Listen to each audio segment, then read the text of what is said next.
Muy buenos días, queridos hermanos y hermanas de la Iglesia de la Alameda. Qué lindo es poder llegar a compartir juntos este sexto estudio de la serie que hemos llamado Jesús, el candidato que deberías elegir para gobernar tu vida. Como ustedes recordarán, estamos siguiendo una de las biografías de nuestro Señor Jesús, que es el Evangelio de Marcos. Y hoy es un día particular porque vamos a empezar a recorrer una sección de la cual hasta el día de hoy no habíamos hablado. Por eso quisiera que aprovecháramos esta primera parte para recordar brevemente la hoja de ruta del Evangelio. Recordemos que el Evangelio según San Marcos tiene en primer lugar una introducción, finaliza con una conclusión, pero se divide en tres partes. El ministerio de Jesús en Galilea, el viaje de Jesús de Galilea a Jerusalén y finalmente la última sección de la que vamos a hablar hoy, el ministerio de Jesús en Jerusalén. Sobre esta sección vamos a estar comenzando a hablar en este día, una sección que nos presenta a Jesús como el reformador. Como ustedes recordarán, cada una de las secciones del Evangelio de Marcos nos presenta a Jesús de una manera particular, como el sanador, como el proveedor. En este día, esta sección, que abarca el capítulo 11 y el capítulo 12 hasta el versículo 44, nos presenta a Jesús como el reformador. Jesús entra a Jerusalén y es bien recibido por las multitudes que lo proclaman Mesías, Hijo de David, Señor, pero prácticamente es declarado persona no grata por los religiosos de la época. Personas que realmente lo ven como un peligro, porque se dan cuenta que su intención es venir a derribar con la religiosidad que ellos habían construido hasta ese momento. Por esta razón podemos decir que Jesús se presenta en esta parte de Marcos como el reformador. Y de una manera particular a nosotros, Jesús nos está desafiando. Nos desafía a no dejar que la religiosidad ocupe en nuestro corazón el lugar de Dios. Y eso lo podemos ver a través de tres polémicas que Jesús tuvo con las personas de aquella época. En primer lugar, podemos ver que Jesús tuvo una gran polémica con las autoridades religiosas del templo de Jerusalén. Si ustedes me acompañan en el capítulo 11, a partir del versículo 15, dice la Biblia: llegaron a Jerusalén, y al entrar Jesús en el templo comenzó a echar de allí a los que vendían y compraban en su interior. Volcó las mesas de los cambistas y las sillas de los que vendían palomas, y no permitía que nadie atravesara el templo llevando algún utensilio. Más bien, les enseñaba y les decía: ¿acaso no está escrito: mi casa será llamada casa de oración para todas las naciones? Pero ustedes han hecho de ella una cueva de ladrones. Es importante rescatar algo para que ustedes lo sepan, y es que la situación que Jesús describe no era simplemente la situación de un puestito de venta dentro del templo, lo cual en sí no habría tenido nada de malo en especial. El problema es que bajo la complicidad de las autoridades religiosas del templo se había desarrollado en Jerusalén un mercado realmente monopólico y opresivo. Les doy un ejemplo simplemente para que lo entiendan. Las personas en aquel lugar iban con sus palomas, con sus corderos para realizar el sacrificio, y los guardias de la entrada no les permitían que entraran con sus animales. Ellos estaban obligados a comprar las palomas y a comprar los corderos adentro del templo. Y obviamente, aprovechando una situación totalmente monopólica, en ese lugar les cobraban a las personas muchísimo más de lo que realmente valían esos animales. Es decir, que a Jesús lo que le indignó no fue ver simplemente la venta, sino el hecho de que el templo se había transformado en un lugar en donde lo que menos se podía hacer era adorar a Dios. Las personas iban a sufrir de una situación realmente opresiva. Por eso Jesús se molestó tanto y purificó el templo. Ahora es interesante ver que los líderes religiosos del templo no dijeron nada y lo esperaron a Jesús al otro día. Fíjense ustedes, Marcos capítulo 11, del versículo 28 en adelante, dice que se acercó una comitiva encabezada por los sacerdotes y le preguntaron: ¿con qué autoridad haces todo esto? ¿Quién te dio autoridad para hacerlo? Obviamente lo que les molestaba a los sacerdotes era el hecho de que Jesús no fuera una persona religiosa o una persona ordenada por alguna autoridad. Por eso le dijeron: ¿con qué autoridad deshiciste todo lo que nosotros hacemos en el templo. Ahora Jesús aprovechó esta situación para devolverles la pregunta. Y miren lo que dice el versículo 29 y 30. Jesús les dijo: yo también voy a hacerles una pregunta. Si me la responden, entonces les diré con qué autoridad hago esto. Díganme, ¿el bautismo de Juan era del cielo o de los hombres? Jesús aprovecha esta pregunta porque sabe muy bien que va a poner a los líderes religiosos en un callejón sin salida. Básicamente la pregunta es si Juan era un profeta de Dios o no. Si ellos responden Juan era un profeta de Dios, entonces él les puede decir: entonces ¿por qué no hicieron nada cuando Herodes lo puso preso y después lo decapitó? ¿Por qué se quedaron callados si ustedes sabían que era un profeta de Dios? Ahora, si los sacerdotes respondían: no, Juan no era un profeta, era un loquito que se levantó por cuenta propia, iban a estar realmente en un terrible apuro, porque todo el pueblo consideraba que Juan sí era un profeta, y no cualquier clase de profeta, sino el profeta de los últimos tiempos, el que después de 400 años de silencio venía a anunciar la llegada próxima del Mesías. Así que los líderes religiosos se quedaron sin responder. Y fíjense qué triste que es cómo la situación de su corazón queda expuesta. Luego de 400 años de silencio de Dios, luego de 400 años en los cuales el Espíritu Santo no habló al pueblo, los sacerdotes consintieron y hasta cierto punto podríamos decir permitieron que se asesinara al último de los profetas que Dios había levantado para anunciar el Mesías. Esta es realmente una situación triste que caracteriza a la religiosidad. Las personas religiosas están tan aferradas a sus tradiciones y a sus costumbres que se les hace imposible poder escuchar la voz fresca del Espíritu Santo, la voz de un Dios vivo, y reemplazan esa voz por tradiciones de hombres.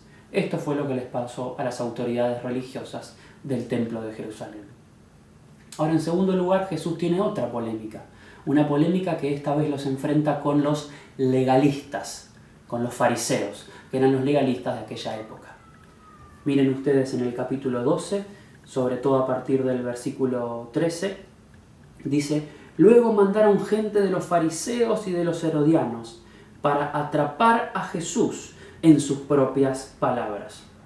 Cuando ellos llegaron, le dijeron: Maestro, sabemos que hablas con la verdad y que no permites que nadie influya en ti ni te deja llevar por las apariencias humanas, sino que enseñas con verdad el camino de Dios. ¿Es lícito entonces pagar tributo al César o no? ¿Debemos pagarlo o no? Los fariseos sabían que habían muchísimas personas en Israel que no querían pagarle los impuestos a Roma porque Roma era la potencia invasora. Pero también sabían que si Jesús contestaba que no, y no es justo pagarle impuestos al César porque nos oprime, entonces le iban a poder denunciar y con las manos limpias iban a poder dejar que los romanos se lo lleven como un rebelde contra el imperio. Por eso le preguntaron si se podían pagar los impuestos o no. Pero miren qué impactante cómo Jesús, viendo la intención verdadera de su corazón, les responde. Miren el capítulo 12, versículo 15 en adelante. Pero Jesús percibió la hipocresía de ellos, así que les dijo: ¿por qué me tienden trampas? Tráiganme una moneda para que la vea. Cuando se la llevaron, él les dijo: ¿de quién es esta imagen y esta inscripción? Ellos respondieron: del César. Entonces Jesús les dijo: pues den al César lo que es del César y a Dios lo que es de Dios. Y se quedaron admirados de él.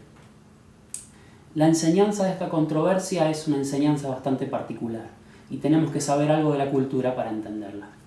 La realidad es que a ningún judío se le permitía, y de hecho eran los fariseos los que enseñaban esto, que no se podía ni se debía tener monedas romanas, monedas con la cara del emperador, porque esas monedas se consideraban monedas extranjeras, impuras, que eran parte de todo un sistema que a ellos los oprimía. Por eso los fariseos enseñaban que había que tener solo moneda nacional. La moneda nacional era el shekel. Ahora miren ustedes qué hipócrita esta camarilla de gente que se acercó a Jesús. Enseñando ellos todo esto, uno de los fariseos tenía en su bolsillo la moneda impura, la moneda que ellos mismos enseñaban que no se debía tener. Con esto Jesús realmente expone la hipocresía de toda esta gente y nos muestra también una característica propia del legalismo, un elemento tan propio de la religión, que es la hipocresía. Las personas legalistas se sienten orgullosas de decirle a los demás cómo tienen que vivir. Le dicen: esto es pecado, tenés que vestirte así, tenés que hablar asá. Y ellos mismos, los legalistas, en su interior guardan monedas romanas. Es decir, no cumplen en secreto lo que obligan a los demás a cumplir en público. Esto es típico de la religión, el legalismo. Ahora, en tercer lugar, Jesús se confronta con los saduceos, que eran los conservadores de aquel tiempo. Eran personas aristocráticas, cultas, con un gran conocimiento de la palabra de Dios, pero tenían un problema. No creían en ningún elemento sobrenatural. Por eso se acercaron a Jesús y le vinieron con una historia rara de una mujer que había enviudado 7 veces y le preguntaron: cuando todos resucitemos, porque vos, Jesús, enseñás la resurrección, ¿quién de estos 7 maridos va a ser el esposo de la mujer? Obviamente la intención de los saduceos era tener una discusión teológica con Jesús y ridiculizar la enseñanza de la fe en la resurrección. Ahora Jesús no se mete en discusiones con ellos y simplemente muestra lo profundo de su corazón. Miren ustedes el capítulo 12, versículo 24. Jesús les respondió: el error de ustedes es que no conocen las Escrituras ni el poder de Dios. Es decir, ustedes descreen de todo elemento sobrenatural porque son incapaces de ver que las Escrituras nos hablan de un Dios, que no es un Dios de leyes, que no es un Dios de normas, sino que es un Dios de poder y autoridad. Y en el versículo 27 dice: así que ustedes están muy equivocados, porque Dios no es un Dios de muertos, sino el Dios de los que viven. Y con esto Jesús expone una tercera característica de la religiosidad, que es en general la característica de estar cerrados a todo elemento sobrenatural, dudando del poder sobrenatural de Dios. Pero Jesús no quiere que nos quedemos solamente con la crítica a la religión. Jesús nos quiere mostrar algo positivo. Nos quiere mostrar el corazón de esa fe que se opone a la religiosidad. Y eso Él lo va a hacer a partir de 2 experiencias que están narradas acá en el capítulo 12. En primer lugar, a partir del diálogo que Jesús tiene con un escriba. Los escribas eran los maestros de la ley, los copistas de la Biblia. Un escriba que sí tenía su corazón abierto al obrar de Dios. Y en segundo lugar, Jesús saca una enseñanza de un hecho que Él lo impacta mucho, que fue la ofrenda de una viuda muy, pero muy pobre. Y a través de estos 2 hechos, nosotros podemos encontrar 4 características que hacen al corazón de esa verdadera fe que Dios quiere que nosotros tengamos y que tiene que reemplazar la religión en nuestras vidas. Y en primer lugar podemos decir que el corazón de la verdadera fe es verdadera obediencia. Si me acompañan en el versículo 29, podemos ver que Jesús le responde a este escriba que le pregunta cuál es el mandamiento más importante de todo el Antiguo Testamento. Jesús le respondió: el más importante es: oye Israel, el Señor nuestro Dios, el Señor es uno. Jesús no está inventando nada acá, Jesús lo está llevando a Deuteronomio 7, una oración muy tradicional que él está recitando acá, que se llamaba la Shema, y que los fariseos y todos los judíos piadosos rezaban por lo menos 3 veces al día.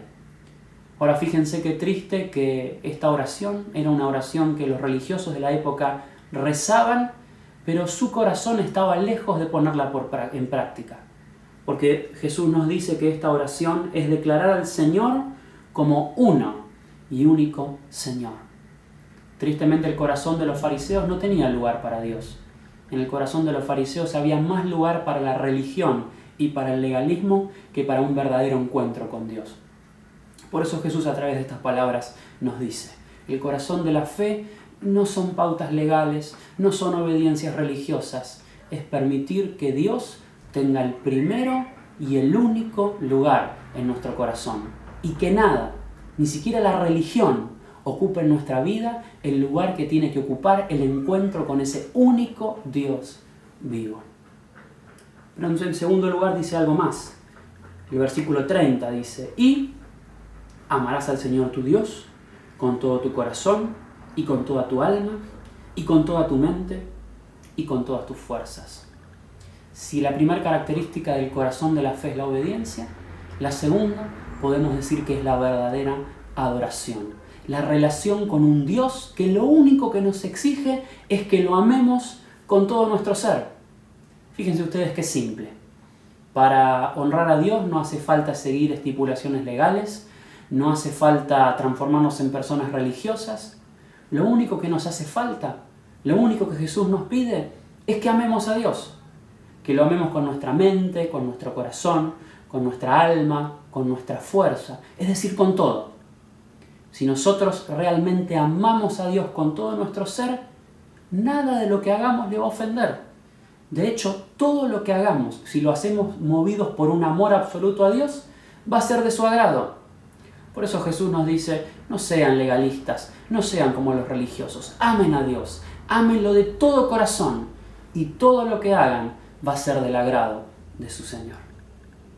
En tercer lugar, en el versículo 31, Jesús nos dice que hay una tercera característica del corazón de la verdadera fe, y es el amor al prójimo. Dice el versículo 31, el segundo en importancia es: amarás a tu prójimo como a ti mismo. No hay otro mandamiento más importante que estos. ¿Sabes qué? Si hay algo que no había en el corazón de esta gente legalista con la cual Jesús se enfrentó, era el amor al prójimo. Estas personas amaban más a su tradición y amaban más a su religión que a su prójimo. Y Jesús hoy nos dice algo. Nos dice que si hemos tenido un encuentro con el Dios vivo, si realmente en nuestro corazón hay fe, necesariamente tenemos que amar a nuestro prójimo. Tenemos que realmente sentir en nuestro corazón la necesidad de alcanzar a aquella persona que está cerca mío y que no tiene a Jesús. Tenemos que sentir en nuestro corazón la necesidad de servir a aquellas personas que están alrededor nuestro y tienen una necesidad. Eso es la verdadera fe. Y en cuarto lugar, y para terminar, podemos decir que el corazón de la verdadera fe se caracteriza por una verdadera entrega. Hay un acto que a Jesús lo impacta muchísimo, y es que cuando estaba con sus discípulos en el templo, vio a muchas personas ofrendar. Muchas de esas personas daban de lo que les sobraba. Pero dice la Biblia que se acercó una viuda pobre que ofrendó 2 blancas. 2 blancas eran las monedas de menor valor en Israel. Para que se den una idea, era más o menos como decir, ofrendó 2 monedas de 10 centavos. Eran 2 monedas de muy poco valor, pero eran lo único que ella tenía. Y piensen ustedes qué impactante que si esa mujer hubiera ofrendado solamente una, habría ofrendado la mitad de todo el patrimonio que tenía en la tierra. Sin embargo, esta mujer en su pobreza decidió hacer un acto de entrega absoluto. No dio solamente una, sino que dio las 2. Y Jesús se siente impactado por este testimonio de verdadera fe y llama a sus discípulos para enseñarles a través del testimonio de esta mujer.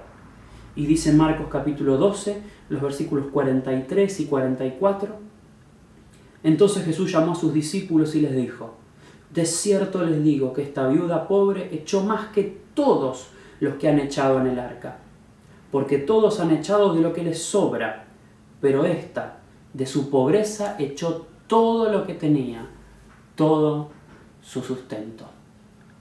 Yo quisiera invitarte en esta semana a que puedas darle lugar a Jesús en tu corazón, que puedas darle lugar a este Jesús que es el reformador, un Jesús que te invita a que destierres de tu vida toda religiosidad, todo legalismo, y que puedas abrir tu corazón a la verdadera fe. Una verdadera fe que significa obedecer a Dios, adorarlo, amar a tu prójimo y por sobre todas las cosas estar dispuesto a entregarle a Jesús todo lo que sos y todo lo que tenés. Que Dios te bendiga.